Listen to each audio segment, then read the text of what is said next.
गोजोन फुंबिलि times of Bodoland नायगिरि नोंथांमोननिसिम फिन खेबसेबाव गोदान भिडिअ मोनसे लानानै फैबावबाय।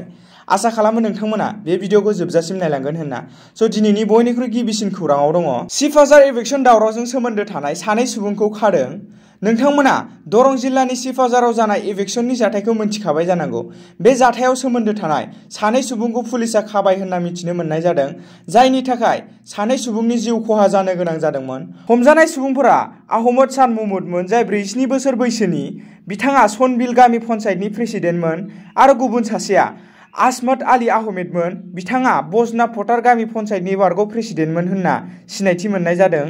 दायो बिसोर सानैबो सिफाजार पुलिस स्टेशननि लकआपआव दं होनना मिथिनो मोननाय जादों। बाक्सायाव हाखौ लानानै दावराव दावसि जादों। बाक्सानि सालबारिनि खुस्राबारियाव मैया मोनसे जाथाय जादों। बे जाथाया जादों हाखौ लानानै दावराव दावसि जादों। बर' गामिनि दखरसे बिदा फंबाय साथामबो गामि खाथिनिनो शाह आलम आरो सुकुमुद्दिन आलम मुंनि सानै सुबुंजों हाखौ लानानै रायज्लायनो थांनाय समावनो आबादथिलियावनो बुज्लायलायनाय जाथाया जायो होनना मिथिनो मोन्दों। बे बुज्लायनाय जाथायाव शाह आलम आरो सुकुमुद्दिन मोना गोब्राबै जोखोम जानायजों लोगोसे प्रमद गयारिनि फंबाया गोब्राबै जोखोम जायो। मोनथिनो मोननाय बायदिब्ला बर' गामिनि गणेश गयारि, प्रमद गयारि आरो सुनिल बर' मोना नारा नाथायै शाह आलम आरो सुकुमुद्दिननि हाखौ बायनानै लानो नागिरनायावनो बे जाथाया जायो। बेराफारसेथिं प्रमद गयारिया फोरमायनाय बायदिब्ला 1999 मायथाइयावनो प्रमद गयारिनि बिफाया हाखौ बायनानै लानाय जादोंमोन। फोरमान महरै आखाइजों लिरना गालांनाय जादोंमोनब्लाबो बिफाया बै समाव गावनि मुङाव मुं रेजिस्टार खालामना गालाङाखैमोन। प्रमद गयारिमोना गावसोरनि हायाव सबाय आबाद मावना दोननायखौ आयेन बेरेखायै हाल एवनानै बेरा होना लादोंमोन। बेखौ लानानै रायजो राजाफ्रा जेंनाखौ सुस्रांनो थांनायाव बे जाथाया जानानै थाङो होनना फोरमायो। प्रमद गयारिनि फोरमायनाय बायदिब्ला बिनि हेंथायै फोरमायनाय गासैबो नंखाय। बियो गावनि बिफानि मोननो गोनां हाखौसो लादों। दा गासैबो जाथाया गबरधना पुलिसनि आखायाव। बे जाथायनि सायाव बिजिरसालियाव गसर थिसननायाव बिजिरलायनाया सोलिगासिनो दं होनना मोनथिनो मोननाय जादों। बिटिआरआव सोलोंथाइ बिफाना नंखाय टेट फोरमानलाइ लाना फोरोंगिरि मावनाय सा 52 फोरोंगिरिनि सेलारिखौ बन्द खालामदों।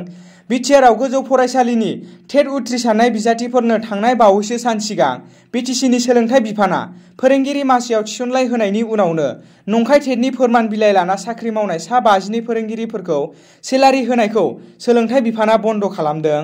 मोनथिनो मोननाय बायदिब्ला बे नंखायै टेटनि फोरमान बिलाइ लानानै फोरोंगिरिनि मावनायफोरनि सेलारिखौ थांनाय 24 सेप्तेम्बरावनो बन्द खालामदोंमोन होनना मिथिनो मोन्दों। खौरांगिरिनि सिगाङाव बिटिसिनि सोलोंथाइ बिफाननि डाइरेक्टर जगदीश प्रसाद ब्रह्मआ बुङो दि टेट आनजादनि नंखाय बिलाइ लानानै फोरोंगिरि मावग्राफोरनि हेंथायै नायबिजिरनाय जागासिनो होननानै आरो जुदि नंखाय फोरमान बिलाइनि सायाव सैथो जायोब्ला आयेननि मदद लागोन होनना फोरमायदों। बरमा बाजारनि धाबायाव मोनसे आयेननि बेरेखा हाबा। बरमायाव मोनसे जाथाय जादों। बे जाथायानो जाहैबाय थांनाय 10 सेप्तेम्बराव सासे सेंग्राया गावनि सिनायनाय सासे आइजोखौ साहा लोंहोनो होनना लिंना लाबोना धाबानि गोजौआव थानाय खथायाव 300 रां भारानि थाखाय देहा फालांगि खालामनो गोनां खालामो। बे सेंग्रानि मुङा उत्तम कलिता होनना मिथिनो मोननाय जादों। बे जाथाया बरमानि रिसर्ट धाबायाव जादों। उत्तम कलिता मुंनि सेंग्राया जल जीवन मिशन बिथांखिनि खामानिनि थाखाय बरमा गुटिपारायाव दंमोन आरो बेयावनो बोलि जानांनाय आइजोआ बेखौ सिनायो। मोनथिनो मोननाय बायदिब्ला बे आइजोआ सानै गथ'नि बिमामोन।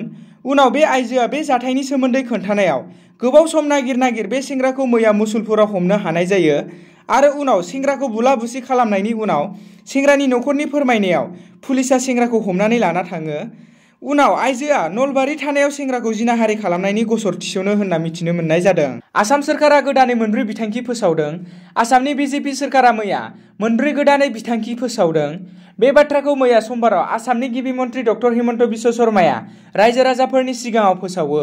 गिबि मन्त्रिया जा बिथांखि फोसावदों बे 4 बिथांखिया जादों।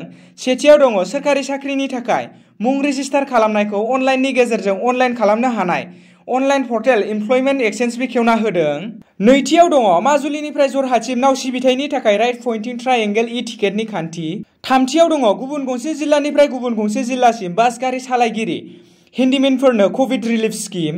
आरो ब्रैथियाव दङ औवाजों महर एरगिरिफोरनो आइजें आइला जगायनो थाखाय टुलकिट्स बिथांखि। मिथि नार्जारी आरो प्रकाश नार्जारीया रुंसारि जोंसार मुसाहारि आरो रुंसारि जनक कुमार ब्रह्मनि नखराव मैया 27 सेप्तेम्बर थामहिनबा समबाराव बर'नि मुंदांखा फावखुंग्रि मिथि नार्जारी लोगोसे बिथाङा सासे जाखांफुबाय थानाय बर'नि इउटुबार बिथांजों लोगोसे बिएम सोदोब चेनेलनि बिगोमा मुस्रि प्रकाश नार्जारी बिथांमोना रुंसारि जनक कुमार ब्रह्म आरो रुंसारि जोंसार मुसाहारिनि नखराव दावबायहैदों। बिथांमोना इउटुबनिफ्राय रां अनसुंथाइ बिनानै आरो लोगोसे गावसोरनि आखाइनिफ्राय होदेरना गासै 23,000 राङै गंनैबो नखरनो अनसुंथाइ हैदों आरो बेजों लोगोसे बिथांमोना माखासे गानग्रा जोमग्रा सिबो अनसुंथाइयाव होफादों होनना मिथिनो मोननाय जादों। रायजो सभानि उफ्रा बिसायख'थियाव हेंथा गैयालासिनो देरहाबाय सर्बानन्द सन'वालआ। रायजो सभानि उफ्रा बिसायख'थियाव बादायलायनाय गैयालासिनो देरहादों आसामनि बारग' गिबि मन्थ्रि एबा दानि मिरुनि मन्थ्रि सर्बानन्द सन'वालआ। आसामनिफ्राय रावबो गुबुन सुबुङा रायजो सभानि मासिनि थाखाय नमिनेशन थिस'नैयाव बेबायदि हेंथा बादायारि गैयालासिनो देरहायो सर्बानन्द सन'वालआ। मैया सर्बानन्द सन'वालआ रिटार्निं बिफानारिनिफ्राय देरहानायनि फोरमान बिलाइखौ आजावो। फोरमान बिलाइ आजावनाय समाव हेफाजाब होयो आसामनि गिबि मन्थ्रि हिमन्त बिश्व शर्मा, आसामनि बिजेपि आफादगिरि भबेश कलिता, एमपि दिलीप सयखियाजों लोगोसे बिजेपि दोलोनि गागि दैदेनगिरिफोरा। मख'नो गोनांदि सेप्तेम्बरनि 20 खालारखालि रायजो सभानि उफ्रा बिसायख'थिनि थाखाय नमिनेशन बिलाइखौ गथायदोंमोन सर्बानन्द सन'वाल बिथाङा। दासिमनि खौरां फोसावनाया एसेनोसै। गोजोन्थों।